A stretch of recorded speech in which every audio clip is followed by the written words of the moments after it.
그래서 아까 이어서 의견 제출은 여러분 일단 이거세요. 아까 공청회는 어떻게 하는 거야?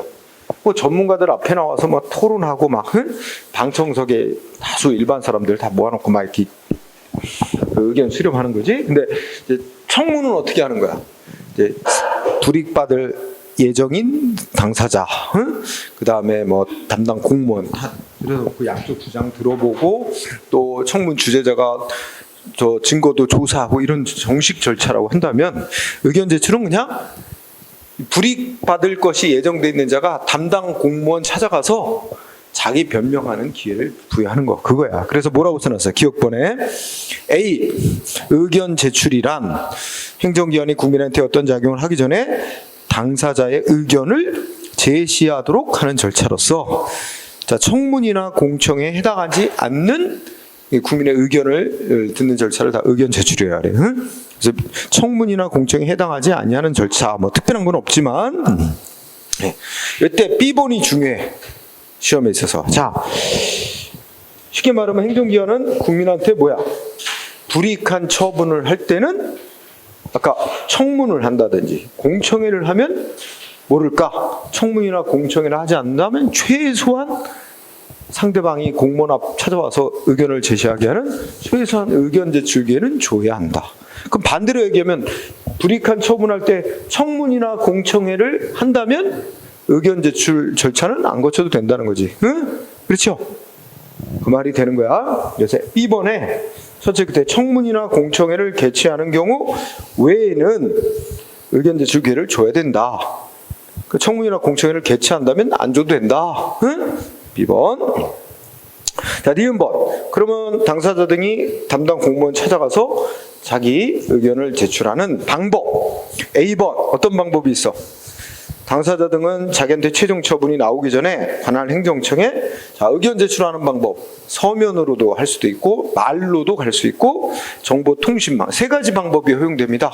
서면, 말로도 가능하다. 응? 말로 가능하다. 서면, 말, 정보통신망 세 가지 방법으로 가능해요. 그다음 뭐 B번은 넘어가고 말로 의견 제출하면 공무원들이 기록해 놓으래. 넘어갑시다. 자, D급번. 의견 제출했을 때 제출된 의견의 반영 방법. 그죠? 반영하는 것도 이것도 똑같아. 상당한 이유가 있으면 반영해야 된다. 그러니까 또 B번. 이때 그 B번이 새로 생겨났어. 행정기관은 말하면 당사 등이 제출한 의견을 반영을 안 하고 불이익한 처분할 때는 어떻게 돼? 당사자 등이 자기한테 불이익한 처분이 최종 처분이 있다는 걸 앞날부터 90일 이내 그 이유 설명해달라고 요구를 하면 왜 내 의견을 반영을 안 해줬냐 하고 최종 처분이 있다는 걸 앞날부터 90일 이내 이유를 설명해달라고 요청하면 서면으로 이유를 알려줘야 된다. 다만 당사자 등이 꼭 문서로 안 해도 괜찮다. 동의하면 말이나 뭐 메일 등으로 알려줄 수도 있다. 요거 B번. 요거 새로 추가된 조항이야. 그래서 요런 게 이제 시험에 나올 거란 말이야. 꼭 알아두세요. 그 다음에 리을번. 문서의 열람과 비밀 유지. 이거 아까 청문하고 똑같이 규정이 있어요. 그래서 당사 등은 어떤 처분 나갈 예정이다 사전 통지가 있는 날부터 의견 제출하라고 정해진 기한까지 행정청에 문서 열람, 독서 요청할 수 있다. 역시 다른 법에서 공개가 제한된 경우 빼고는 거부할 수 없다. 나머지는 다 똑같은 얘기입니다. 그래서 넘어가세요. 그러면 밑에 판례로 가보세요. 1번 중요합니다. 자, 앞에 법령에 의해 확정된 의무. 그러니까 법에 의해서 국민에게 어떤 의무가 다 내용이 확정돼 있어. 그러면 생각해보자. 행정기관은 단지 법에 의해서 그 내용이 다 확정난 의무를 상대방한테 이제 문서로 통보하잖아. 근데 상대방한테 의견을 제출할 기회를 주고 들어본들 행정기관이 그 내용을 뭐 참작을 해서 바꿔줄 수 있나? 법에 다 정해져 있는 건데, 그죠?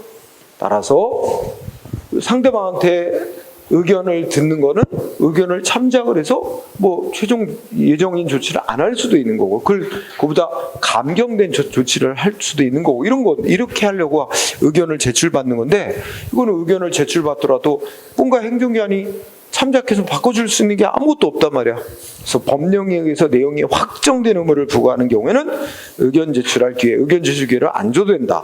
그 사례가 뭐였냐면 두 번째 주 밑줄, 퇴직연금 환수 결정. 꼭 외우세요. 퇴직연금 환수 결정.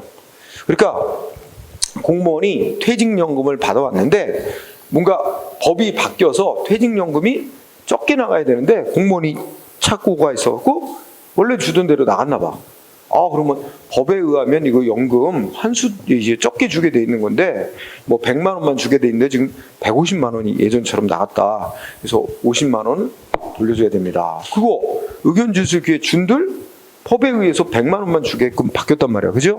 그렇기 때문에 그래서 퇴직연금 환수 결정 내용은 상대방한테 의무를 부과하는 처분이지만 법령에 따라 당연히 환수해야 될 금액이 다 결정되어 있기 때문에 행정기관이 퇴직연금 환수하겠다고 이제 결정해서 통보하기에 앞서 의견 제출기를 안 줬더라도 이른바 신의성실의 원칙에 어긋나지 아니한다.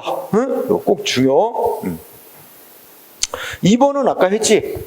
무슨 불특정 다수인을 상대로 고시의 방법으로 하는 경우는 상대방을 특정할 수 없기 때문에 사전에 통지할 필요도 없고 의견 제출 기회를 줄 수도 없어요. 그거는 일반적으로 공고해가지고 여기 의견 있는 사람 언제까지 내시오 이렇게 해서 그냥 모든 사람들에게 한꺼번에 보게 하는 거죠. 그죠? 그런 방법을 써야 된다는 얘기지. 2번 아까 중복이 되니까 내가 밑줄 안 쳤어. 자, 1번 되게 중요하고. 그 다음에 밑에 4번은 뭐야? 신청받고 이익 주는 처분하던 불이익한 처분하던 다 공통적으로 적용받는 절차는 1번. 처분하는 기준, 예를 들면 허가내주는 기준, 신청받았을 때 허가내주는 기준, 또 아니면 뭐 위반했을 때 영업정지시키는 기준, 이런 거 처분 기준을 1번 중요합니다. 1번. 행정청은 처분 기준을 해당 처분의 성질에 비춰 되도록 구체적으로 정하여 국민들에게 공표해야 된다. 1번 이거 알아두고요.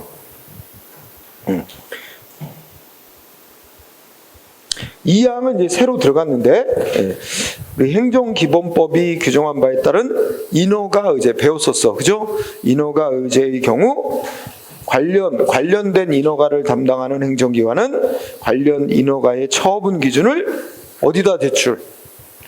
주된 행정청에 제출해야 되고 주된 인허가 담당하는 행정청은 제출받은 관련 인허가 처분 기준을 자기가 하는 주된 인허가 처분과 함께 통합해서 공표해야 된다. 2번 새로 추가된 조항으로 행정절차법 개정돼서 이제 시행되는 말고 알아두고요. 다만 사망은 예외. 미리 이런 일정한 처분 기준을 미리 공표하는 것이 첫째 줄. 처분의 성질상 현저히 곤란하다든지 또는 공공의 안전복리를 현저히 해친다 이렇게 인정되면 공표하지 아니할 수 있다. 이렇게 해서 1항, 2항, 3항 다 중요하게 여기게 되네요. 그리고 4항도 있네. 4항은 행정기관이 어떤 허가내주거나 뭐 영업정지시키는 처분 기준을 공표를 해놓은 경우 그거 뭔 말인지 못 알아먹겠다. 좀 이게 헷갈린다. 그러면 행정기관에 이게 뭐냐 하고 해석, 설명해달라고 요청할 권리가 보장되어 있습니다. 권리로 인정이 되어 있고요. 자, 관련 판례 나옵니다. 1번.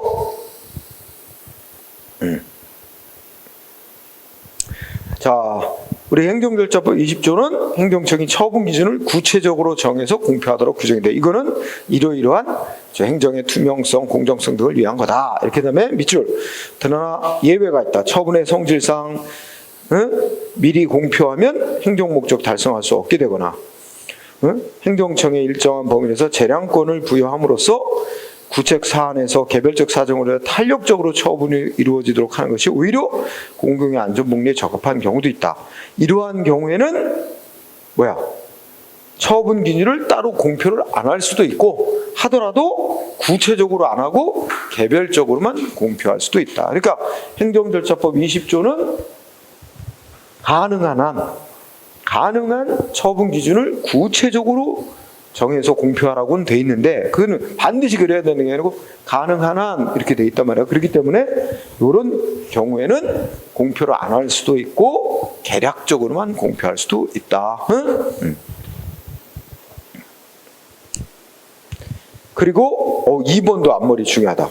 그러면 분명히 행정절차법 24조 아까 거기 1항에서는 20조 1항에서는 처분 기준을 되도록 구체적으로 정해서 공표하라고 돼 있는데 그러면 처분 기준을 공표를 안 한 채 어떤 처분을 했다고 하면 그럼 이거 절차상의 위법이 있는 거 아니냐 이렇게 문제될 수 있지나 거기 뭐야 행정절차법에서 처분 기준을 구체적으로 정해서 사전에 공표하라고 해놨지만 그 공표 의무를 위반하여 공표하지 않은 기준을 적용해서 처분했더라도 그것만 가지고 곧바로 취소 사유에 해당하는 하자, 위법이 있다고 볼 수는 없다. 이게 결론. 응? 이 중요한 거야. 그러면서 왜 그렇게 보느냐? 그 이유가 이제 밑에 3가지를 들었어요. 이유. 그 중에 내가 2개만 이유를 밑줄 쳐놨죠. 하나는 이유는 뭐래? 응? 그 행정청이 정하는 공표하는 처분 기준은 그것이 해당 처분의 근거 법령에서 구체적으로 위임을 받아 제정 공표되었다는 특별한 사정이면 원칙적으로 행정 규칙에 불과하니까. 응? 그럼 여러분들 행정 입법 공부할 때 행정 규칙의 성질을 갖는 거 거기에 위반했다고 조직 내부법에 그거 위반했다고 그것만으로 바로 국민하고 사이에 행한 처분이 위법이 되는 거 아니고 거기에 맞겠다 그래서 그것만으로 적법이 되는 거 아니니까 이거는 성질이 그러니까 한마디로 말하면 행정청이 정해서 공표한 처분 기준은 성질이 뭐라고? 행정규칙이다. 행정규칙 그거는 위법적 법을 판단하는 기준이 아니기 때문이다. 뭐 이 정도만 해도 될 거야. 첫 번째 이유만. 거기다 이제 밑줄 하나. 2번째 사유는 또 뭐래? 행정청이 미리 공표한 처분 기준.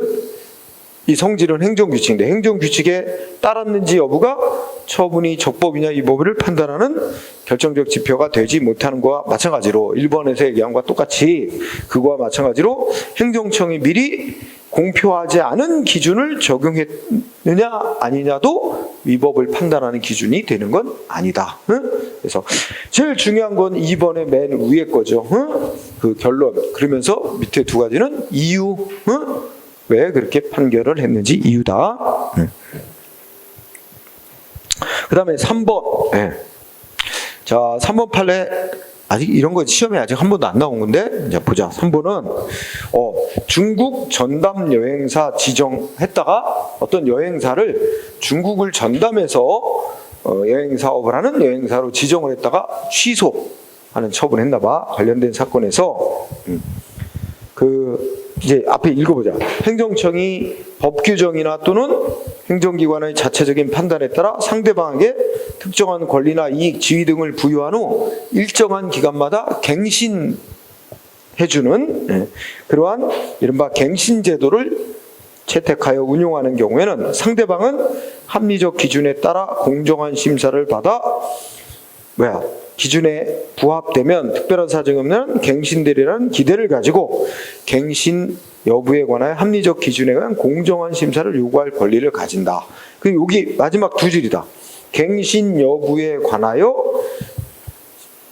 그 상대방은 뭐해서 합리적 기준에 따라 심사를 해서 공정한 심사를 해달라고 요구할 권리는 있다. 자기를 다시 해서 전담 여행사로 지정해달라고 요구할 권리까지는 없지만 공정한 심사를 해서 합리적인 결정을 해달라 이렇게 요구할 권리. 즉 이게 바로 우리가 앞에서 배운 무하자 재량행사 청구권 이게 인정된다는 뜻이다.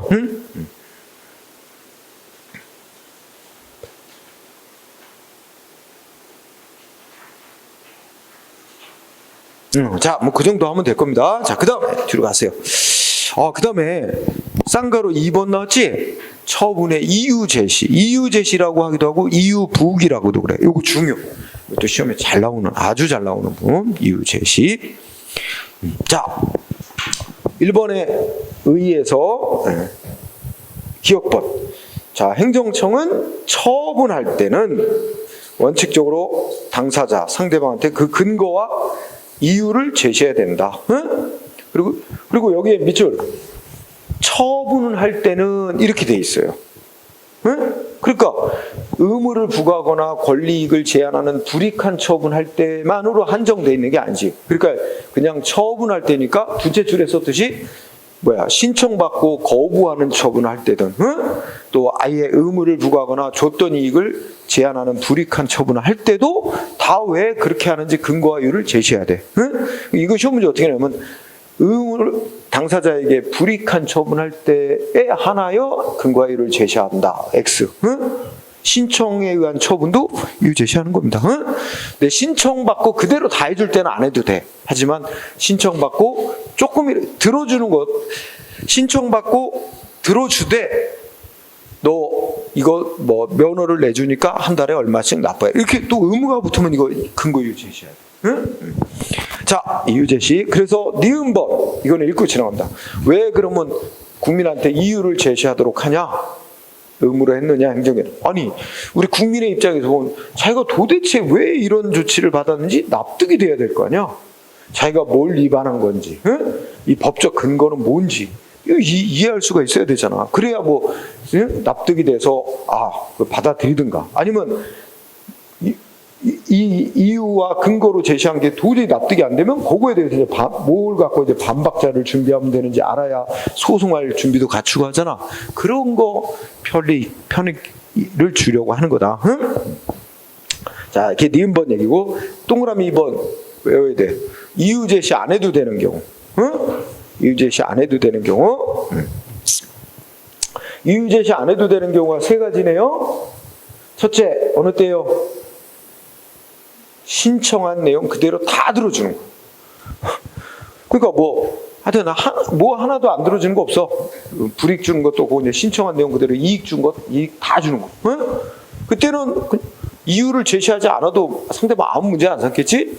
자, 신청 내용 다 그다음에 2번. 단순 반복적인 처분이거나, 응? 또는 경미한 처분으로서 이유를 제시 안 해줘도 상대방이 이유를 명백히 알 수 있는 경우. 그러니까 기니까 단순 반복적 경미한 처분. 응? 단순 반복적이라 경미한 처분. 그 다음에 세 번째는 긴급. 그래서 신단긴. 응?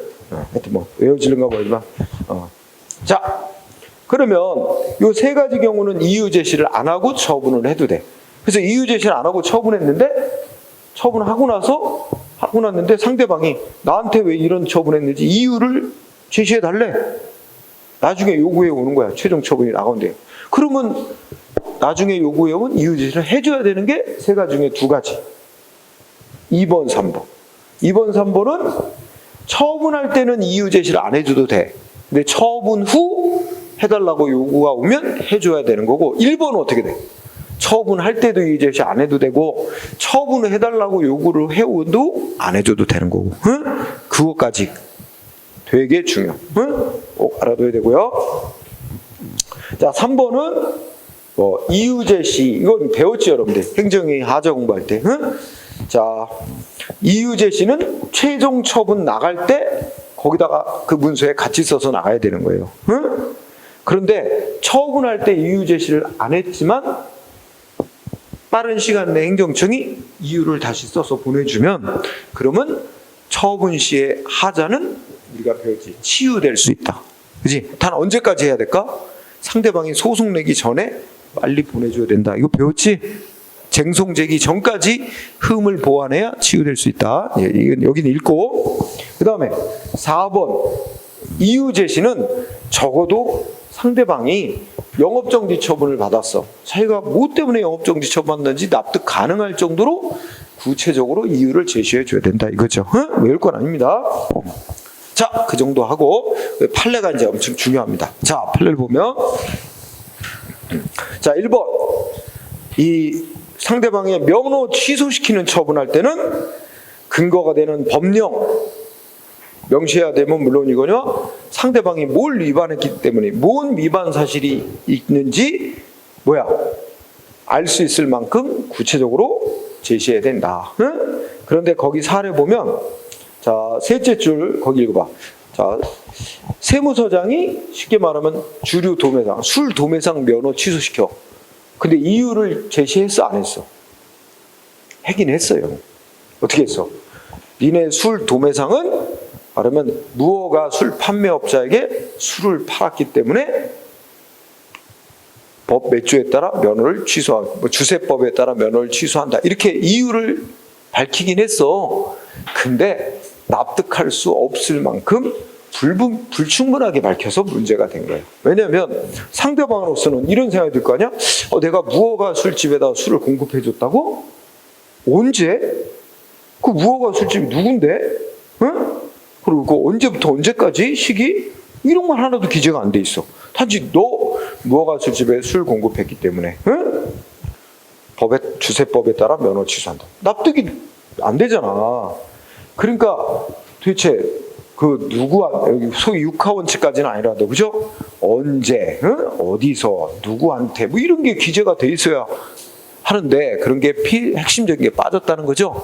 이유 제시가 있긴 있었는데 불충분하게 돼서 결국 면허 취소는 위법이다. 응? 자, 그 다음에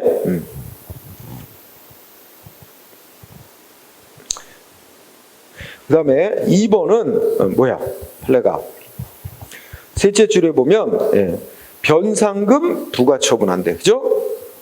변상금이라는 게 이제 국가 재산을 허락 없이 점거 이용하다가 적발됐을 때 물리는 돈이야. 응? 변상금 부과처분을 함에 있어서 고지서나 적어도 변상금 부과처분을 하기에 앞서 사전에 미리 통지서, 사전 고지서, 사전 통지서에 근거를 밝히지 않았다면 위법인 거고, 응? 그러니까 사전 통지서에 근거 규정이 기재되어 있었다든지 아니면 최종 고지서에 기재되어 있다면 문제 없는데 그 이유가, 근거와 이유가 전혀 기재가 안 돼 있다면 설령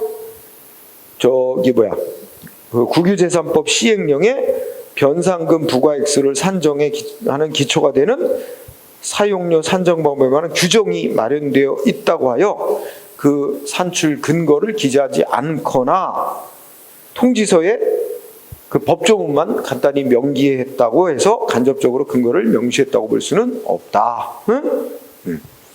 자, 2번은 아직 시험에는 안 나왔습니다만 알아둘 필요는 있고, 3번 중요하다.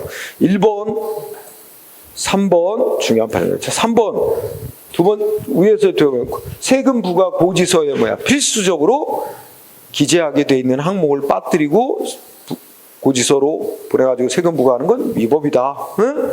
그런데 셋째 줄 개별 세법 그러면 우리가 세금 관련 법들이 종류가 다양하죠. 응? 소득세법, 법인세법, 상속증여세법, 응? 부가가치세법, 이게 세법 종류가 다양해요. 각장의 세금 종류별로 법률이 또 다 있어.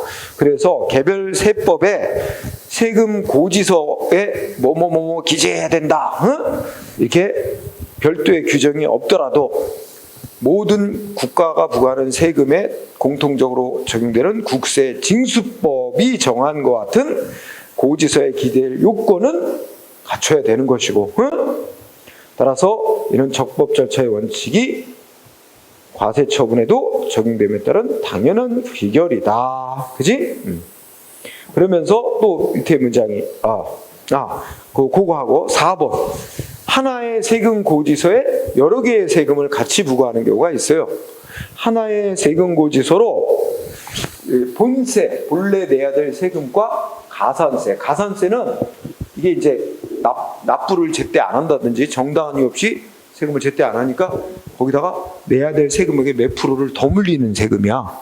그래서 본세와 가산세를 함께 하나의 세금 고지서로 부과할 때는 본세의 세금 산출 근거, 응? 또 가산세 산출 근거 다 따로따로 별도로 구분해서 기재해야 된다. 응? 이게 핵심.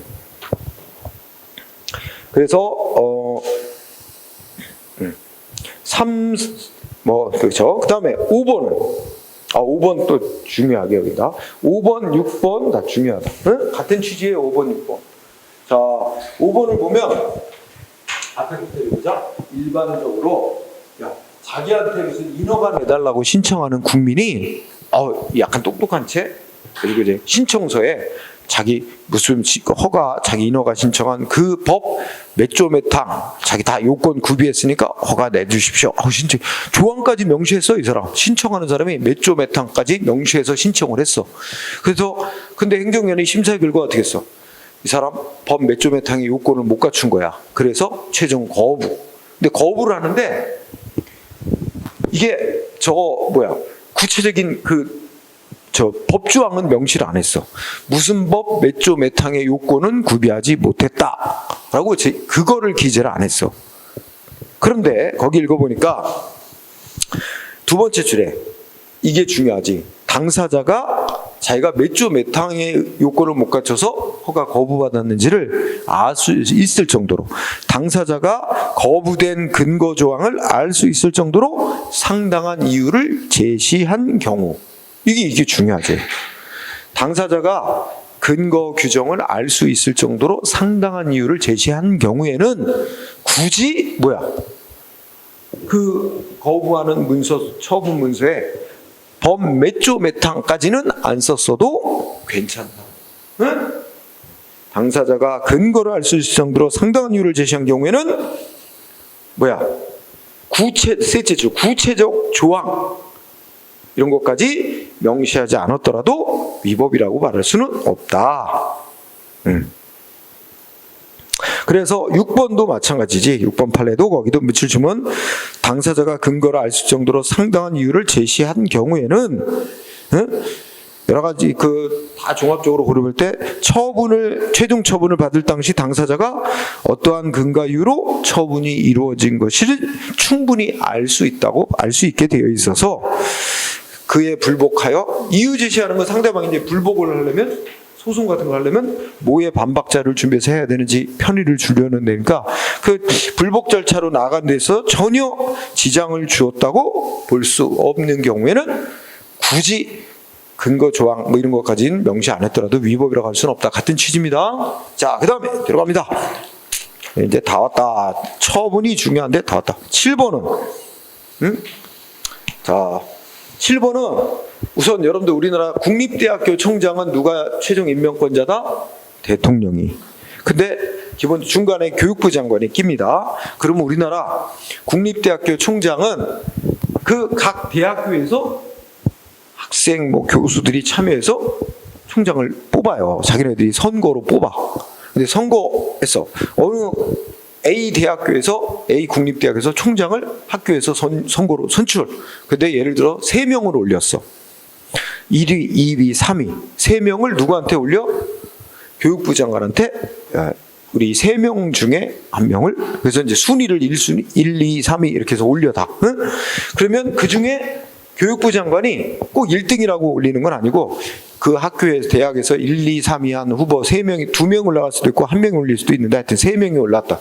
그 중에 교육부 장관이 가장 적합자라고 생각되는 자 1명을 택해서 대통령한테 이 사람을 임명하는 게 좋겠습니다 하고 제청을 해. 그럼 대통령이 임명하는 거야. 응? 이런 거죠. 그러면 읽어보자.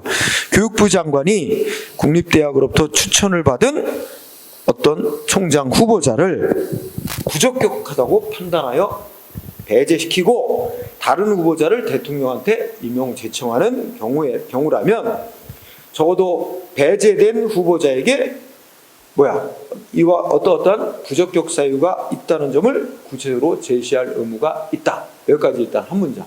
이게 한 문장. 그것도 알아둬야 돼. 그러나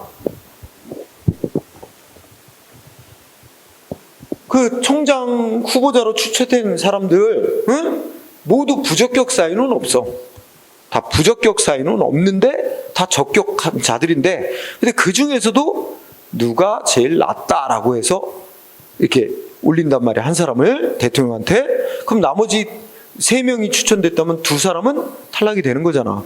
그러니까 위의 문장에서는 부적격자가 있는 거잖아. 부적격자를 이제 배제시키는 경우에는 이유를 제시해야 된대. 어떤 부적격 사유가 있기 때문에 대통령한테 임용 제청 대상에서 제외시키는지, 그지? 그러나 모두 다 대학에서 추천된 후보자가 모두 다 부적격 쌓여놓고 적격자야. 그 중에서 가장 적합하다고 생각되는 자를 대통령한테 임용 제청할 때는 어떻게 된대? 그런 경우에는 말하자면 교육부 장관이 이 추천된 후보자들의 경력이라는 여러 가지를 종합적으로 고려하여 가장 그 적격성을 정성적으로 평가하는 것으로 그 판단 결과를 뭐 수치화하거나 이유 제시하기 어려울 수 있는 거다. 그렇기 때문에 이러한 경우에는 교육부 장관이 어떤 후보자를 총장으로 임용 제청하는 행위 자체에 그가 총장으로 그 임용 제청된 자가 어떤 이유로 총장으로 가장 적합한지 그 적합하다는 그 정성적 평가 결과가 당연히 포함되어 있는 것으로 이로써 행정절차법상 이유제시 의미를 다한 것이라고 봐야 한다.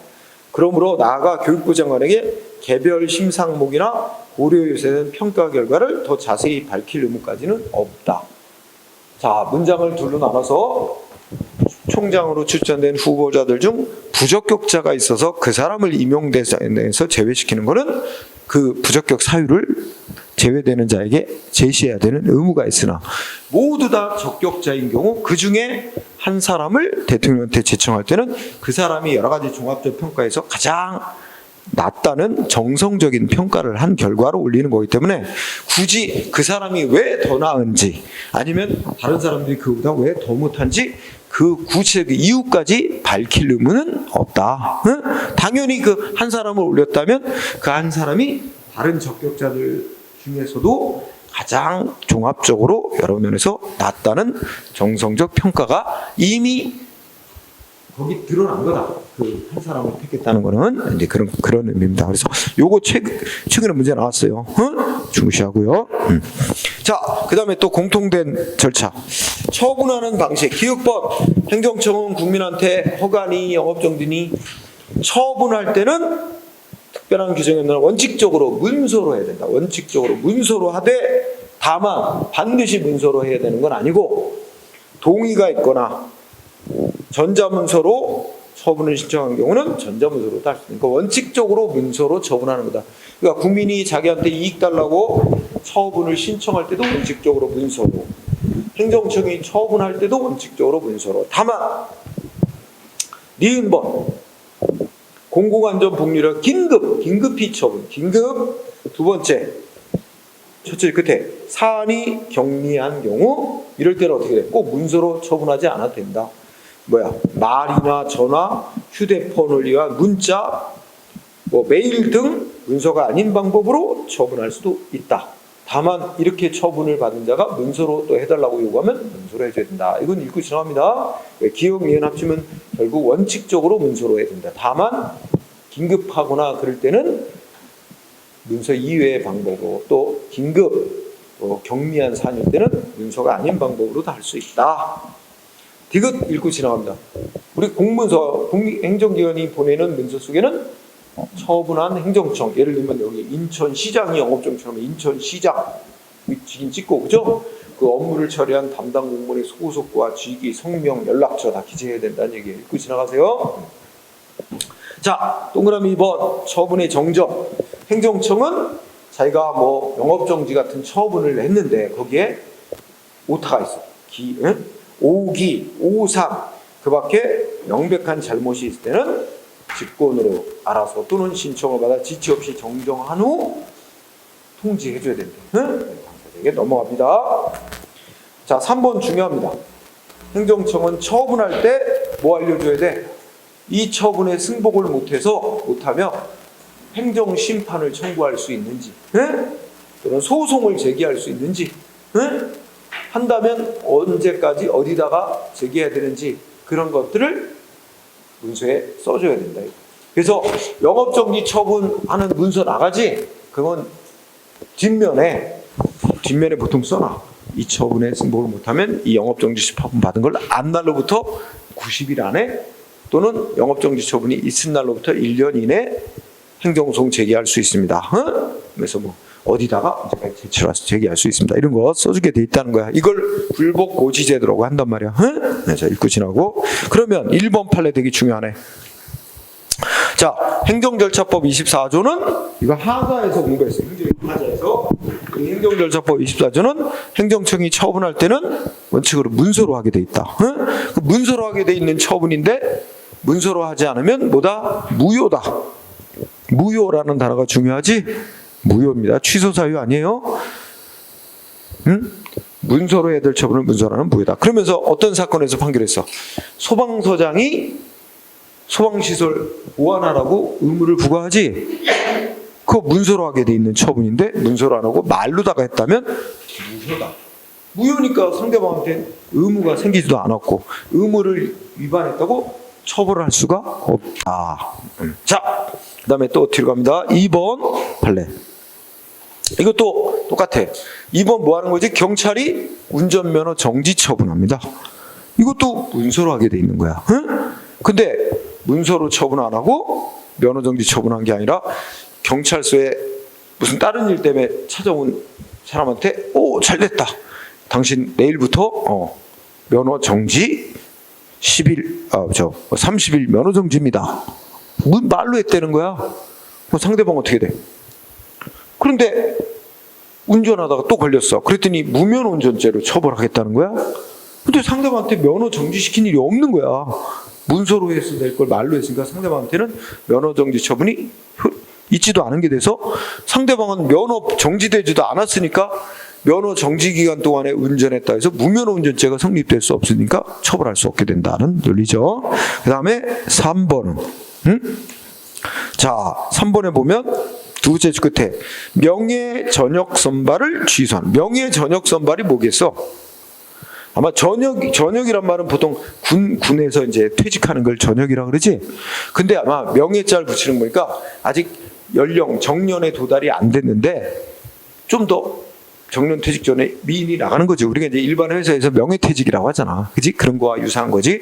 그래서 근데 그렇게 되면 아마 뭔가 돈을 일시에 좀 더 주죠. 응? 네. 그래서 자기가 아마 원했나 봐. 그리고 명예 전역 대상자로 선발이 된 거야. 그랬다가 이게 취소가 된 거죠. 명예 전역 선발자로 선발이 됐다가 이걸 취소하는 처분은 뭐야? 당사자의 의사에 반하여 예정돼 있던 전역을 취소하고 명예 전역 수단을 지급 결정 역시 취소가 되게 하는 것으로서 군 공무원 임용에 준하는 처분으로 볼 수 있으므로 문서로 해야 되는 처분이다. 명예 전역 선발 취소하는 조치 문서로 해야 되는 처분이다. 자, 여기까지가 이제 시험에 주된 거고 나머지는 뭐 간단합니다. 우리 신고 공부할 때 했어요. 우리 행정절차법은 신고 절차에 대해서 규정을 해놨는데 무슨 신고 절차에 대해서만 규정했다? 소위 행정면에 수리가 필요 없는 요건을 갖춘 적법한 신고서만 제출하면 행정기관의 신고서가 접수된 때 신고 의무 끝나는 수리 요하지 않는 신고만 규정하고 있습니다. 그래서 자, 1번 첫째 줄에 뭐라고 써 있어? 법령에서 행정청에 일정한 사항을 통지만 하면 의무가 끝나는 신고. 이걸 규정했어. 이게 바로 다른 말로 뭐야? 수리 요하지 않는 신고. 이거로 자기완결적 신고가 규정되어 있는 경우 어떻게 돼? 를 전제로 하는 거죠. 행정절차법의 신고는. 우리 행정절차법은 수리를 요하는 신고에 대해서는 규정을 안 두고 있어요. 자기완결적 신고, 수리 요하지 않는 신고. 이런 경우에 이제 거기 1번의 문제가 국민이 신고하는데 편리하게 하도록 여러 가지 필요한 구비서류 뭔지 이런 거 다 갖춰두도록 하라는 거야. 읽고 지나가고 2번이 중요해. 그러면 1번 다시 한번 행정청의 일정한 사항을 통지함으로써 의무가 끝나는 신고, 즉 수리를 요하지 않는 신고, 자기완결적 신고가 다음의 요건을 갖춘 때는, 다음의 요건이 뭐냐면 이 박스 안에 있는 세 가지인데 다 형식적인 요건이에요.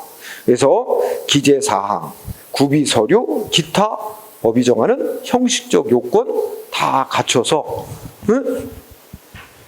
두 번째 줄 그런 적법한 형식적 요건을 갖춘 신고서가 행정기관의 접수기관에 도달되면 신고 의무 끝. 이게 바로 수리 요하지 않는 신고니까 이렇게 되는 거죠. 그래서 동그라미 2번에다 뭐 했어? 우리 행정절차법은 수리유하지 않는 신고만 규정하고 있다. 다른 말로 하면 수리유하는 신고는 행정절차법은 규정 안 해놓고 오히려 새로 만들어진 행정기본법에서 수리유하는 신고를 규정하고 있어요. 응? 자, 그 다음에 3번 보완요구 똑같습니다. 아까 처분, 신청받고 처분할 때 일단 행정청은 접수하고, 그죠? 구비서류 미비 등 있으면 지체 없이 보완을 먼저 요구해야지 바로 거부하면 안 되지? 똑같아. 자, 행정청은 요건을 못 갖춘 신고서가 제출되면 바로 거부하는 게 아니라 지체 없이 보완을 요구하고, 보완을 요구했는데도 보완 안 하면 그때 거부할 수 있다. 응? 똑같으니까 넘어가고.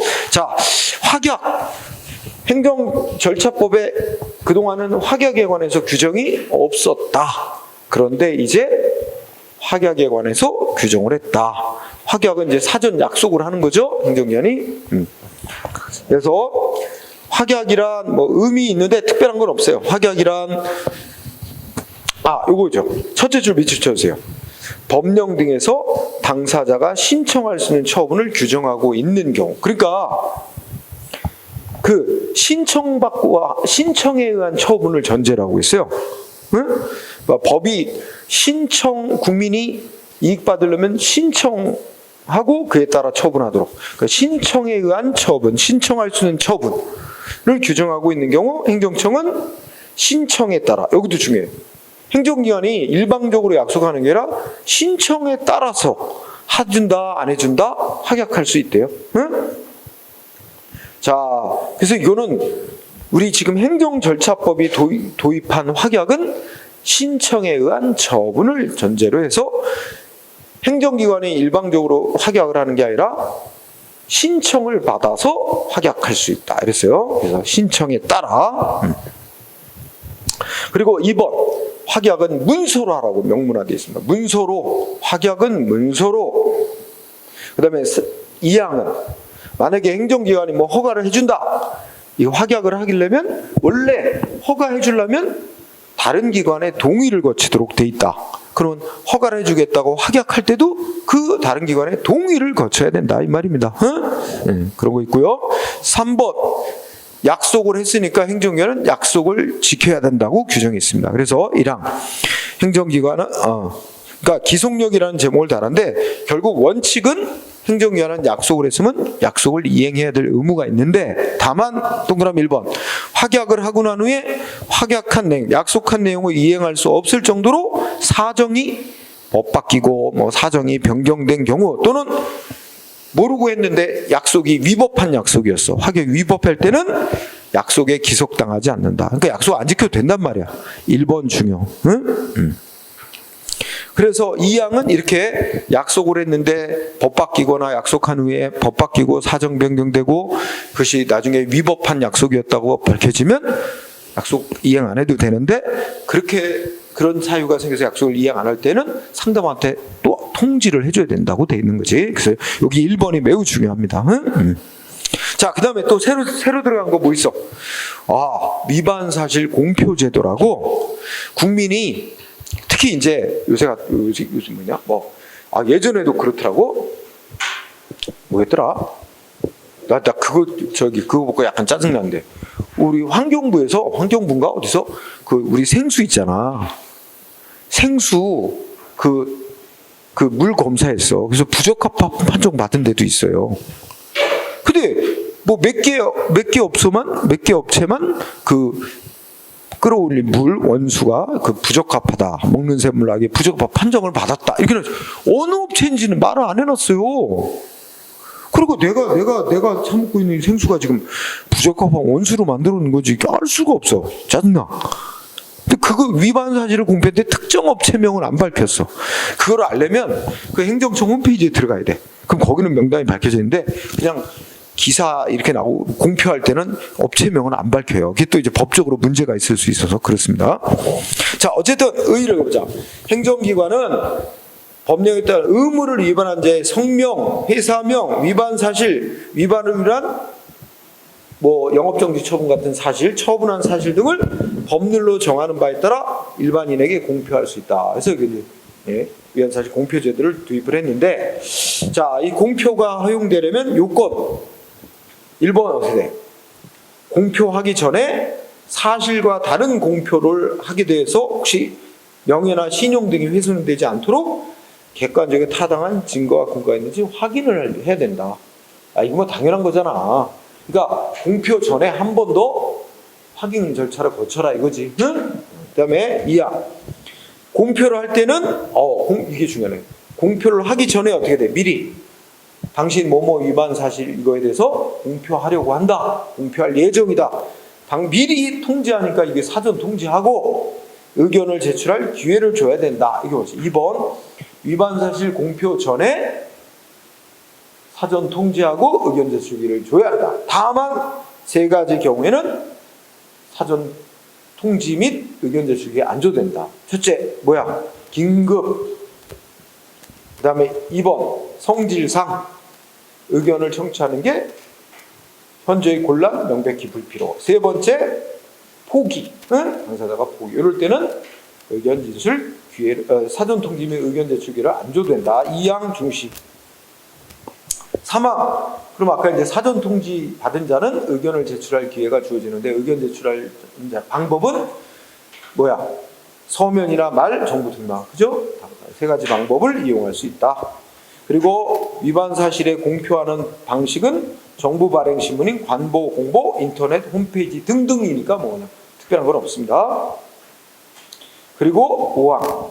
공표를 하기 전에 당사자가 공표와 관련된 의무를 이행을 했다든지 이런 원상회복을 했다든지 손해배상 등의 조치를 다 마쳤다면 공표를 하지 아니할 수 있다. 뭐 당연한 얘기고. 그 다음에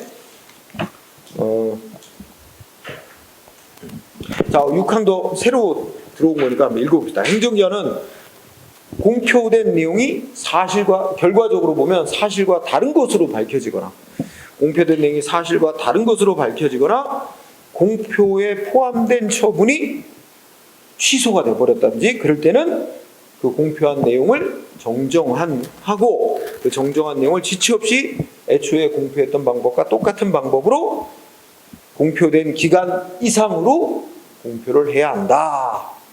다만 당사자가 원하지 않으면 그렇게 정정했다는 것을 공표하지 않을 수도 있다. 이렇게 되어 있습니다. 자, 이렇게 이게 추가돼. 그 다음에 또 없던 거 행정계획이 또 없어. 행정계획은 아주 간단하게 행정기관이 계획을 입안하고 수립 결정하려면 계획 수립 확정 전에 다양한 공익, 사익 이런 거 다 이거 대립되는 이익을 다 정당하게 형량해야 돼. 이익 형량해야 된다는 의무를 명시해 놨습니다. 그래서 모든 계획이 아니라 행정기관이 수립하는 계획 중 국민의 권리 의무에 직접 영향 미치는 계획을 수립, 변경, 폐지할 때는 이익 형량하라고 되어 있습니다. 자, 입법 예고 숫자 하나 정도. 자, 1번 밑줄 쳐주세요. 의회에서 법령 등을 제정 또는 개정, 폐지. 그러니까 입법이라는 게 제정하는 것만 말하는 게 아니라 여기서 말하는 입법은 제정하거나 개정하거나 폐지를 다 포괄해서 그러니까 행정기관, 대통령령 제정, 개정, 폐지 장관이 만드는 부령, 제정, 개정, 폐지 이런 거 자, 행정기관이 법령 등을 제정, 개정, 폐지하려고 하면 행정청은 미리 예고하래. 그래서 여기서는 첫 번째 거 제정, 개정, 폐지 다 포함한다. 다만 2번 5가지 경우는 입법 예고를 하지 않을 수 있다. 이거 입법 예고라는 거 이러이러한 법을 제정, 개정, 폐지하려고 합니다. 여기에 의견이 있는 분은 의견을 주세요 하고 그걸 반영해서 법 제정, 개정, 폐지하려고 하는 거죠. 그래서 근데 5가지 입법 예고하지 않을 수 있는 사유 5가지 중시. 첫 번째 어떻게 돼요? 긴급을 요하는 경우. 그 다음에 특히 2번이 잘 납니다. 그 행정기관이 새로 제정하려는 법이 이미 상위법의 내용을 단순히 그냥 실행하는 데 필요한 사항을 정한 거. 그러니까 이번에 상위법령의 단순한 집행을 위한 내용의 법일 때는 새롭게 국민의 권리 의무에 관한 사항을 이 들어있는 법은 아니라는 게 전제된 거지. 그냥 국민의 권리 의무에 관련된 건 상위법에 다 있고 단순히 그걸 집행하는 데 필요한 절차 같은 거 정하고 이거 하는 거는 입법 예고 안 해도 된다 이거야. 2번이 잘 자주 내요. 5가지 중에서도. 세 번째는 국민의 권리 의무와 별 관련이 없는 법일 때. 네 번째, 그냥 뭐 의미가 달라지는 거 없이 글자 하나 바꾸는 그런 단순한 개정, 뭐 이런 거. 그다음에 5번째는 미리 예고를 하면 오히려 공익에 큰 지장을 가져올 경우, 이런 경우는 예고하지 않을 수 있다. 이거 하여튼 5가지 예고하지 않을 수 있는 사유 중시하고 2번째 걸 특히 중시합니다. 그 다음에 3번도 그냥 읽고만 합시다. 원래 여러분 우리가 대통령령을 만들거나 총리령, 부령을 만들거나 할 때 어떻게 하게 돼 있지? 법제처 심사를 거치는 거다 똑같고, 다만 대통령령 제정할 때는 국무회의 심의까지 거쳐야 되고, 총리령, 부령 만들 때는 국무회의 심의까지는 안 거쳐도 되지. 근데 어쨌든 다 법제처 심사를 거치는 거야. 그렇다면 원래는 장관이 부령을 제정한다면 장관이 법제처에 심사 요청 들어가기 전에 입법 예고 절차를 다 거치고 법제처에 심사해달라고 가야 되는데, 입법 예고를 안 거치고 법제처에 바로 심사해달라고 들어간 거야.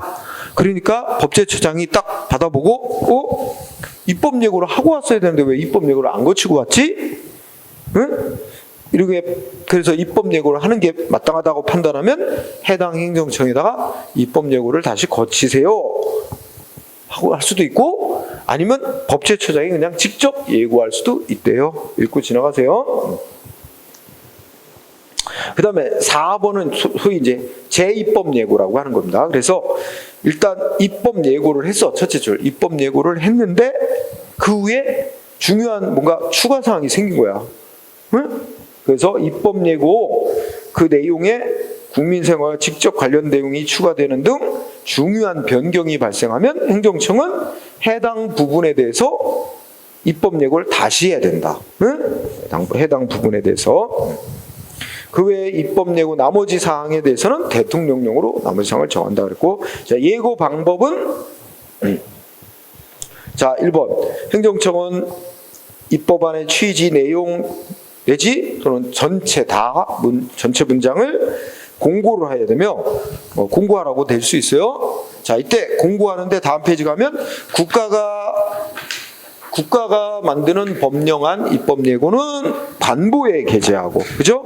관보나 법제처장이 구축 제공하는 정보 시스템, 이게 바로 이제 이 법제처의 국가법령센터라고 있어요. 그래서 거기다가 공고를 하고, 그다음에 자치법규인 조례 규칙은 지방자치단체가 발행하는 공보에다가 공고를 하래요. 뭐 굳이 외울 건 없습니다.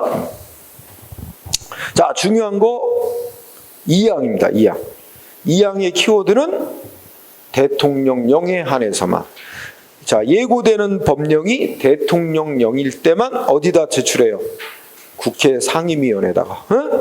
대통령령일 때는 국회 소관 상임위원회도 제출해야 된다.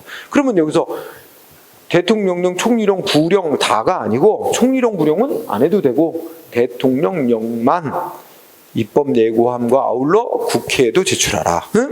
그래서 주의. 그 다음에 뭐 사망사항은 큰 의미는 없고, 5항도 그냥 읽고, 예고된 법안에 대해서 열람 복사 신청, 복사해달라고 신청하면 복사해주는 걸 원칙으로 한다. 비용을 부담시키고 별건 없습니다. 자, 쌍가루 3번이 중요합니다. 예고 기간 얼마 동안이나 예고하래요? 국가가 대통령령, 총리령, 부령령 같은 국가기관이 만드는 법령안은 40일 이상 예고하고, 지방자치단체가 제정하고자 하는 조례 규칙, 자치 입법안은 20일 이상. 가로 속에 있죠. 그래서 그러니까 나누면 대통령, 총리령, 부령 같은 국가가 기관이 만드는 법령안은 40일 이상, 조례 규칙 같은 자치법규는 20일 이상. 꼭 숫자 외우고요. 쌍가루 4번. 자, 법령안을 예고했어요. 그러면 누구든지, 뭐 20세 이상의 국민 이런 거 단서 없습니다. 누구든지 그 예고된 법안에 의견이 있으면 의견을 제출할 수 있습니다. 누구든지니까 외국인도 상관 안 해요. 누구든지. 자, 이때 사망을 보세요. 행정청은 예고된 법안에서 의견이 제출되면 어떻게 돼? 존중해서 처리하되, 특히 두 번째 줄에 의견을 제출한 자에게 처리 결과를 통보해 줘야 된대요. 그거 밑줄. 의견을 제출한 자에게 처리 결과 통보해 주라고 통보해 줄 의무를 명시해 놨어요. 처리 결과 통보 의무를 명시해 놨어요. 자, 그 정도 하고 밑에 쌍가루 5번. 그 예고된 법안에 대해서 앞에서 말한 공청회를 개최할 수도 있다는 거예요. 넘어가고요. 그 다음에 마지막에 행정 예고 절차가 있어요. 저 행정 지도가 있으니까. 행정 예고 한번 읽어볼까요? 행정 예고는 자 1번 행정기관은 정책, 제도, 계획 한 대 묶어서 정책 등이라고 해요.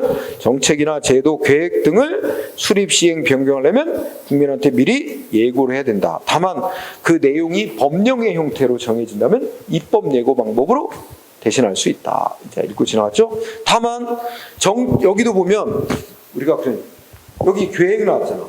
행정계획 예고 절차로 규정했습니다. 그죠? 예고 대상으로 규정한 거지. 그래서 동그라미 2번. 다만 앞에서 말한 정책이나 제도 계획이라도 국민의 권리 의무 일상에 관련 없는 거면 예고 안 해도 된다 이거지. 그러나 대학 입시 제도 바꾸는 거 같은 거 이런 거는 국민한테 예고를 하고 의견을 수렴해야 됩니다. 그래서 자 다음에 4가지 경우는 이 행정 예고 안 할 수 있다. 어떤 거? 긴급. 항상 들어. 긴급. 두 번째, 상위 법령의 단순한 집행을 위한 정책이나 제도 계획. 세 번째, 국민과 관련이 없는 경우. 네 번째, 미리 예고를 하면 공익을 현재 해치 우려가 있는 경우. 비스무리하죠? 그거랑. 이건 가볍게 보고요. 예고 기간 숫자 외우세요. 행정 예고 기간은 20일 이상. 20일. 다만 행정 목적 달성에서 긴급한 필요가 있으면 단축이 가능한데 10일 이상. 단축을 해도 10일 이상으로 한다. 응? 원래는 20일 이상으로 해야 되는데 긴급할 때는 10일 이상으로 한다. 응? 예고기간. 자, 그 다음에 쌍가루 한번 읽고 지나가죠. 행정기관은 매년 자신이 한 입법 예고 실시 현황 결과에 관한 통계 작성하고 이를 정부가 발행하는 관보 공보 등의 방법으로 널리 공고해야 된다. 자, 그 다음에 예고의 방법. 이거 뭐 특별한 건 없으니까 넘어가세요. 그 다음에 행정지도는 여러분들이 바로 지난 시간에 공부했던 거지. 행정절차법의 행정지도의 정의, 행정지도의 원칙과 방식 그대로 있으니까.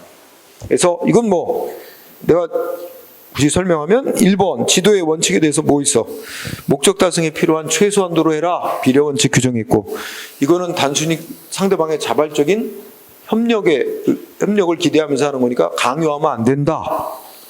또 안 따랐다고 불이익 조치하면 안 된다. 명시되어 있고요. 들어가면 또 뭐 있어요? 행정지도는 꼭 첫째 줄 취지와 신분 내용을 밝히고 해야 된다.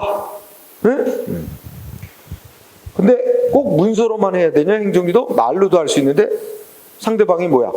말로 행정지도를 받은 상대방이 문서로 해달라고 요구하면 뭐야? 아까 취지 내용 신분을 기재한 문서로 해줘라. 반드시는 아니고 직무수행에 특별한 지장이 없는 한 신청한 대로 문서로 해줘라. 응?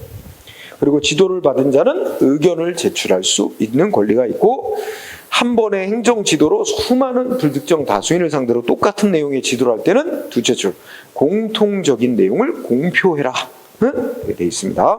자, 그리고 뒤에 가면 이제 국민 참여의 확대라 그래서 뭐 별로 시험에 나올 건 없습니다. 그래서 그 국민 참여 활성화에서 1항 읽어볼까요? 행정기관은 행정 과정에서 국민의 의견을 적극적으로 청취하고 이를 반영하도록 노력해야 한다. 이런 선언적인 의미들이요. 자, 그 다음에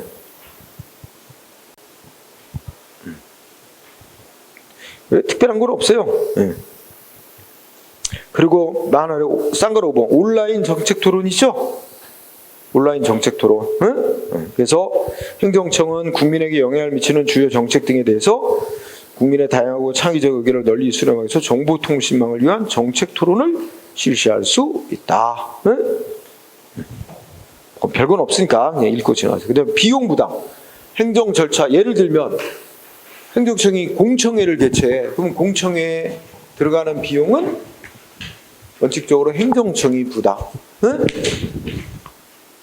다만 당사자 등이 자기를 위하여 스스로 지출한 비용은 그러하지 아니하다. 뭐 읽고 지나가면 돼요. 네. 자 그러면 이해 보시죠. 제3점 절차상 하자 있는 행정행위 효력 있지? 자 지금 우리가 행정절차법 공부했는데 다 법은 뭐가 정해서 어떤 불이익한 처분할 때는 사전 통지하고 의견을 청취해야 된다라고만 규정해놨지 그걸 안 거치고 하면 그 행위의 효력이 어떻게 되는지는 규정이 없습니다. 응? 네.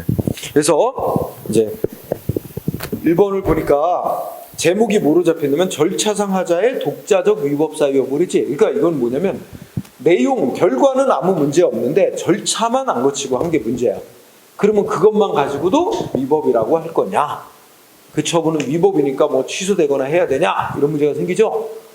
거기에 대해서 찬반 양론이 있을 수 있어요. 첫째, 물론 법에서 일정한 절차를 딱 정해놓고 이 절차 안 거치고 한 조치는 무효다 이렇게 정해놓으면 뭐 그건 뭐 빼박이지. 그냥 딱 법으로 정해진 거니까. 근데 그런 게 없고 무슨 절차를 거쳐서만 하라고만 돼 있고 안 거치고 하면 어떻게 되는지 아무 규정이 없어. 그러면 어떻게 한다?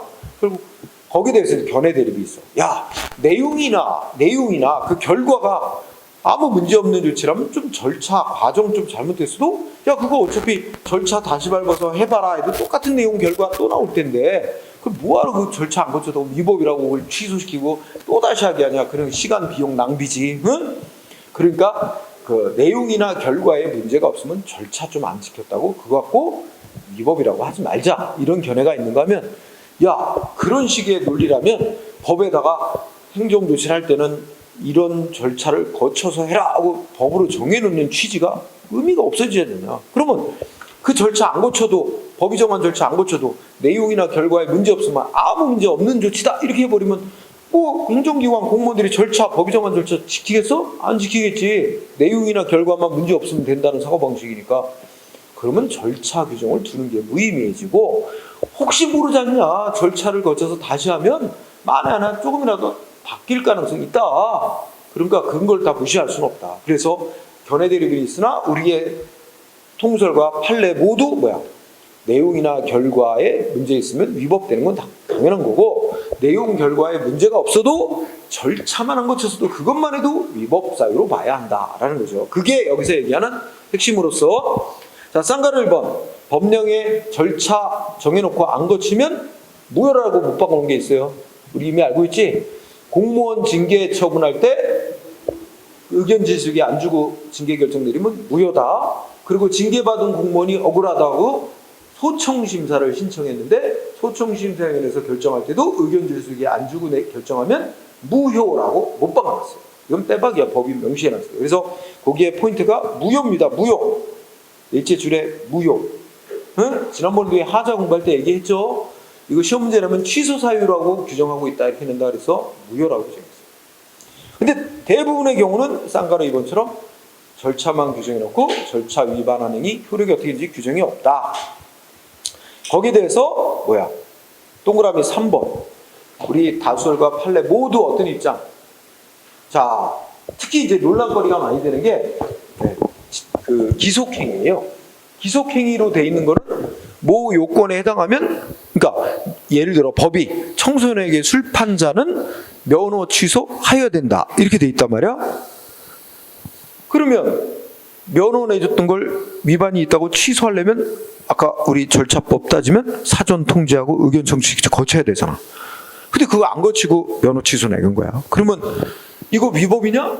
근데 어차피 이 사람 청소년에게 술 판 사실 명명백백하고 그렇다면 법에 따르면 딱 뭐 다른 거 못하고 면허 취소해야 된다고 딱 한 가지로 못 박아놨다. 그럼 뭐 절차 다시 거치고 뭐 해봐야 어차피 이 사람은 청소년에게 술 판 사실이 분명하니까 면허 취소 결론은 똑같이 나올 수밖에 없는 건데 그걸 뭘 기속행위 달라질 가능성 없는 거 그걸 위법이라고 취소하고 다시 하게 하느냐 이런 이유로 그 위법이라고 보지 말자는 견해도 있으나 동그라미 3번 다수가 판례 모두 어떻게 돼? 재량행위든 기속행위든 하여튼 절차 제대로 안 지키고 하면 내용 결과가 문제 없어도 그것만으로도 위법이며 취소 사유가 된다고 봐야 된다는데 일치하고 있어요. 그래서 판례 3번으로 중시하면 돼요. 그럼 판례로 확인해 보자. 1번. 자, 식품위생법령이 정한 청문 절차를 안 거치고 뭘 했다면?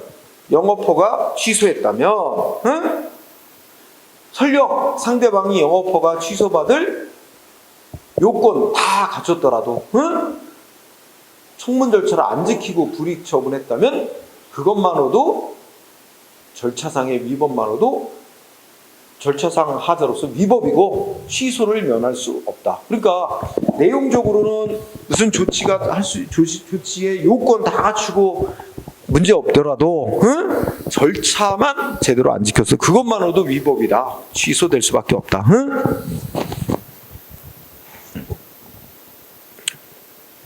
그 다음에 행정기관이 계획 짜는데 어떻게 돼? 응? 첫 번째, 법이 정한 행정계획 짤 때 일반 사람들에게 이제 다 보여주고 응? 하는 공람 공고 절차를 거치게 되는데 도시계획의 공람 공고 절차를 위배한 도시계획 변경 결정은 위법이다. 응? 셋째 줄, 이렇게 절차적 위법이 있는 이상 그 내용은 아무 문제가 없고 변경될 가능성도 없는 거라 할지라도 그것만으로도 위법임을 면할 수 없다. 똑같은 내용이지. 자, 위에 두 줄로 정리하고 3번 똑같습니다. 3번 간단히 읽으면 법이 어떻게 써? 상대방한테 무슨 뭘 위반했다 영업정지 시키려면 청문 절차를 먼저 거치게 됐고, 청문을 하려면 예를 들어서 10일 전에 상대방한테 청문한다고 통지서 미리 가야 되는데 예를 들어 7일 전에야 보냈어. 그런데 어쨌든 그거는 법이 정한 절차를 어긴 게 된다. 응? 그래서 위법이다. 응? 4번도 마찬가지지. 건축사 등록을 취소시킬 수 있는 사유가 분명히 존재하더라도 등록 취소하려면 청문 절차 거치고 했어야 된다. 그거 안 거쳤다면 위법이다. 다 같은 얘기입니다. 자, 그 다음에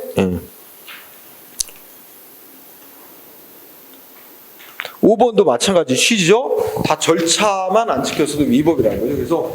그래서 절차적 요건을 못 갖추고 공정거래위원회에서 시정조치 내지 과징금 납부 명령 내렸다면 설령 실체법적 사유, 이게 그러니까 그 과징금 부과할 수 있는 그 위반 사실 다 인정되고 다 법이 정한 과징금 액수 다 아무 문제 없이 결정을 받고 해도 위법이 된다. 취소를 면할 수 없다. 다 같은 취지입니다.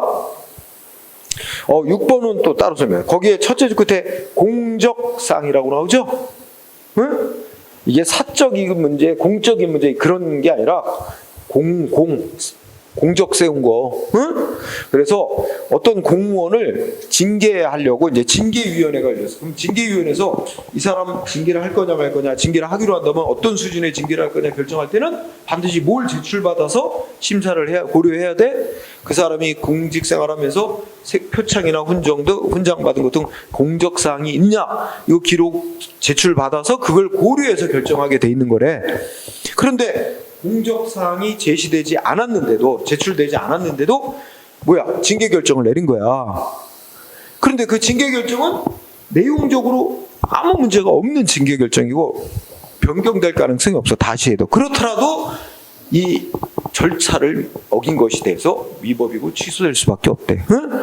그게 6번 판례죠. 두 번째 줄에 징계 양정이, 그러니까 징계 수준 결정이 결과적으로 적정하냐 아니냐 이거하고 상관없이 일단 절차를 안 거치고 한 이상 그것만으로도 위법이다. 7번 여러분들 공부했어요. 자, 거기 첫째 끝에 민원 일회 방문 처리제. 그래서 민원 신청인이 이제 민원을 제기했고, 그래서 두 번째 줄에 공부했던 거야. 민원 조정 회의를 개최하면서 언제 회의한다고 날짜를 민원인에게 통지를 안 해줬대. 그래서 통지를 못 받았으니까 민원인이 회의에 나오지 못해서 의견 제시를 못했겠지. 그래도 그것만 갖고 원칙적으로 최종 민원 신청에 대한 거부가 그것만으로 바로 위법이라고 할 수는 없다. 하지만 신청된 민원이 재량 행위로 돼 있는 사항일 때는 만약에 당사자 의견을 듣지 않고 결정한 것에 대해서 결정한 게 이제 재량권을 일탈 남용한 것이다. 이렇게 될 때는 그거는 절차상 하자 있는 거 있을 때 위법한 처분이 된다는 거야. 응?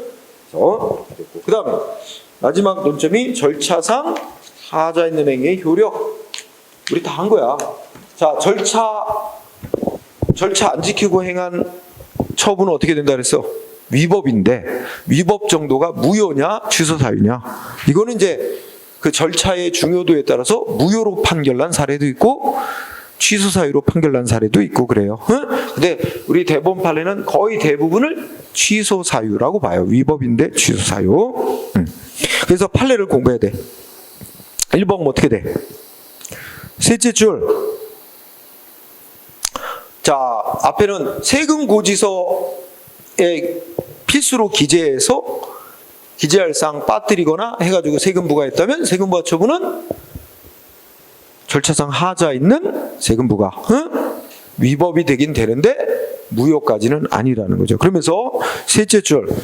세금 고지서 작성과 관련된 하자는 고지서가 의무자에게 송달되거나 송달된 이상. 자, 문장의 핵심은 세금 고지서 작성과 관련된 하자는 그 밑에 줄 세금 부과 처분의 본질적 요소를 이루는 것은 아니어서 무효로까지는 안 된다.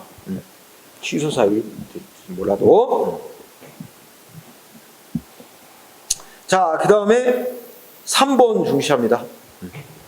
자, 2번, 3번은 무효로 판결한 사례입니다. 특히 이 중에 3번이 잘 나옵니다. 자, 3번은 우리 다 앞에 하자에서도 공부했던 것 같아요. 환경영향평가를 거치도록 되어 있는 사업임에도 환경영향평가를 안 거쳤는데도 사업 승인 처분 내줬다면 무효다. 중대하고도 명백한 위법이다. 응? 중대한 거는 그 인근 주민들의 법이 보호하는 환경상 이익을 보호하기 위해서 만들어진 규정이기 때문에 이걸 위반한 건 중대하고 객관적으로도 명백한 위법이 있다. 그래서 무효로 본 사례 3번 대표적으로. 다음 페이지 5번 아까도 했지. 자, 침해적 처분한데 행정적인 침해적 처분함에 있어서 행정절차법에 따른 사전통지 의견 제출기를 안 조고했다면 법이 정한 안 조고해도 되는 예외 사유에 해당하지 않는 한 안 조고했다면 위법이며 취소를 면할 수 없다. 마찬가지로 6번 반대 청문. 그죠?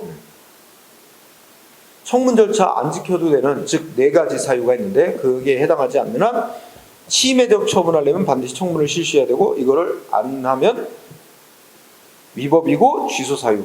청문 절차 안 지킨 건 무효라고까지는 안 보고 다 취소 사유로 보고 있죠. 청문 절차 나오면 취소 사유. 청문 의견 제출 사전 통지. 자, 7번 KBS 사장 해임시킬 때도 행정절차법상에 절차 거쳐야 되는데 거기서 사전 통지 의견 제출기에 안 줬다면 무효까지는 아니고 취소 사유.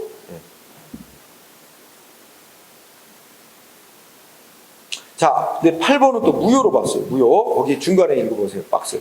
세금 부과하는 관청이 세금 부과 처분에 앞서서 필수적으로 해야 될 과세 예고 통지를 하지 아니함으로써 납세자에게 세금 부과되기 전 자기한테 세금 부과하려는 것이 적법한 것인지 심사하는 적부심사 기회를 부여하지 아니한 채 세금 부과를 했다면 이는 납세 의무자의 절차적 권리를 침해한 것으로서 세금 부과 처분의 효력을 부정하는 방법으로 통지할 수밖에 없는 중대한 절차적 하자가 존재하는 경우에 대해 그러한 과세 처분은 무효이다. 무효로 판결하고 있어요. 그러니까 키워드는 뭐야? 그 과세 예고 통지를 하지 않아서 그 밑에 줄 과세 전 적부심사 기회를 부여하지 않게 됐다면 그러면 그 세금 부과 처분은 무효다라는 판례입니다. 그 다음에 3번은 이미 얘기했던 거. 자, 절차하자 있는 행위가 행해졌는데 행정위원이 빨리 보완하면 그 절차상의 흠은 치유될 수 있다. 다만 시간적으로 언제까지? 상대방이 절차 안 지켜서 위법이야. 이거 취소해. 이러고 행정소송 같은 거 제기하기 전에. 그래서 2번에 뭐야? 쟁송 제기 전까지 빠뜨린 절차를 보완해야만 치유돼서 처음부터 적법한 행위 한 거로 인정하죠. 이거 다 배운 거. 자, 그 다음에 마지막 판례 뭐랬어요? 자, 1번 판례 되게 잘 나옵니다. 1번 판례 보면 자, 어떤 영업자에게 영업정지 시키려고 해. 그럼 영업정지 시키려면 아까 사전 통지하고 뭐 의견 청취하는 청문 등 거쳐야 돼, 그지?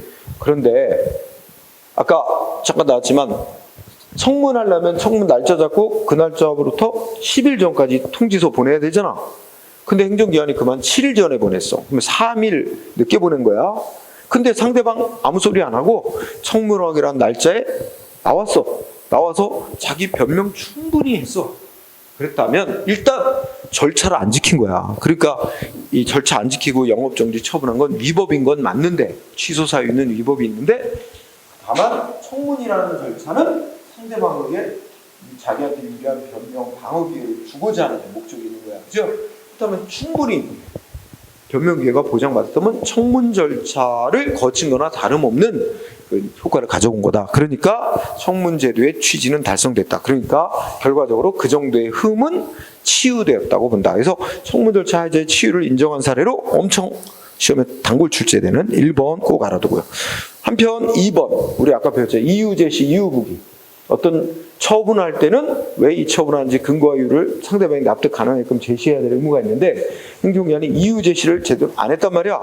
그거 치유될 수 없다. 그래서 1번 면허 취소할 때는 왜 근거와 이유, 위반 사실 이런 거 구체적으로 명시를 해야 되는데 셋째 끝에 면허 취소 처분하는 근거와 위반 사실을 제시하는 걸 빠뜨렸다면 상대방이 면허 취소받는 상대방이 면허 취소 처분받을 당시 자기가 왜 면허 취소받는지 사실상 알고 있었다거나 그 후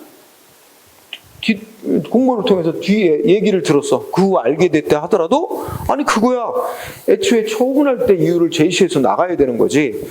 안 해놓고 나중에 상대방이 뭐 때문에 받는지 다 알고 있었다라는 이유만으로 치유될 수 없다. 이거 중요 1번. 또 2번도 중요하다. 동그라미 2번. 자, 세금 낼 의무자가 나름대로 세금 산출 근거를 알고 있었거나 사실상 알았다 하더라도 치유될 수 없다. 1, 2번 다 중요. 그러나 3번은 치유를 인정한 사례입니다. 이유 제시 안 한 거. 이유 제시 안 한 거는 이제 세 번째 줄에 보면 세금 부과 처분하기 앞서 뭘 보냈대? 과세 예고 통지서를 보냈대. 근데 과세 예고 통지서에는 상대방이 세금 부과받는 근거와 세금 산출 방법 다 필수기 대상이 다 돼 있는 거야. 근데 고지서 납세 예고 통지서 뒤에 이제 정식으로 세금 부과 처분 나올 때는 빠져 있는 거야. 그렇지만 상대방 예고 통지서 받은 상대방 다 알 수 있잖아. 그랬다면 상대방이 납득할 수 있고 이거에 승복 못한다면 소송하는데 뭘 갖고 방어 전략을 짜야 되는지 다 알 수 있기 때문에 그 정도의 흠은 다 치유되었다고 봐야 된다. 중심. 그 다음 마지막 논점 하나. 자, 절차 하자와 취소 여기서 이제 여러분들이 알아야 할 단어는 취소 판결의 기속력이라는 건데 자, 법원이 행정기관이 영업정지 처분한 거 이런 이유로 취소한다 이랬단 말이야. 그러면 행정기관에 한 영업정지 처분은 법원의 판결로 취소돼서 없어진 거고 그러면 행정청은 다시 똑같은 영업처분을 또 할 수 있느냐 하는 문제야. 자, 법원이 영업정지 처분 뭐 때문에 취소 판결 내느냐 판결한 이유에 따라 달라요. 자, 행정기관은 판결에 따라야 되거든. 그런데 법원이 뭐라고 판결하냐면 야, 얘는 위반 사실이 전혀 없는데 영업정지 처분한 거는 위법이다. 취소한다. 이랬다면 그런 영업정지 처분 자체가 위법이란 거거든. 그러니까 다시 영업정지 처분을 내릴 수가 없죠. 그런데 법원이 왜 영업정지 처분 취소했냐면 영업정지 처분할 때 지켜야 될 절차를 안 지키고 영업정지 처분해서 위법이다 취소한다. 절차를 안 지켰다는 거야. 영업정지 처분한 것 자체가 내용이나 결과가 잘못된 건 아닌데 절차를 안 지키고 했기 때문에 위법이야 취소 판결 내린 거야. 그러면 법원의 판결은 절차에 잘못이 있다는 지적을 한 것인가. 행정기관은 뭐뭐 하면 돼. 절차를 다시 밟아서 다시 전과 똑같은 영업정지 처분을 해도 판결에 따른 겁니다. 판결대로 한 거예요. 바로 그 얘기하는 거예요. 그래서 여기에 판례를 보세요. 자, 첫째 줄에 뭐에 위법이 있다고 취소 판결 내렸대? 절차나 형식. 응? 행정기관이 절차를 안 지키고 한 거다. 뭐 형식을 못 갖추고 한 거다. 그래서 위법이라고 취소 판결을 내렸다면, 그러면 행정기관이 따라야 되는 거는 그 법원이 절차 형식상의 잘못을 지적한 거니까 거기에 따라서 밑에 줄 내려면 과세관청은 법원에서 지적한 위법 사유를 보완하여 다시 새로운 세금부과 처분을 할 수 있다. 그 새로운 세금부과 처분이 전과 똑같은 내용의 세금부과 처분이라도 판결대로 한 겁니다. 판결에 어긋난 게 아니며, 그리고 이 절차를 보완해서 다시 한 세금부과 처분은 전에 한 세금부과 처분과 다른 별개의 새로운 부가처분입니다. 전에 한 건 법원의 판결로 취소돼서 없어진 거고. 자, 여기까지. 자, 조금 시간이 지났죠? 그럼 쉬는 시간 가졌다가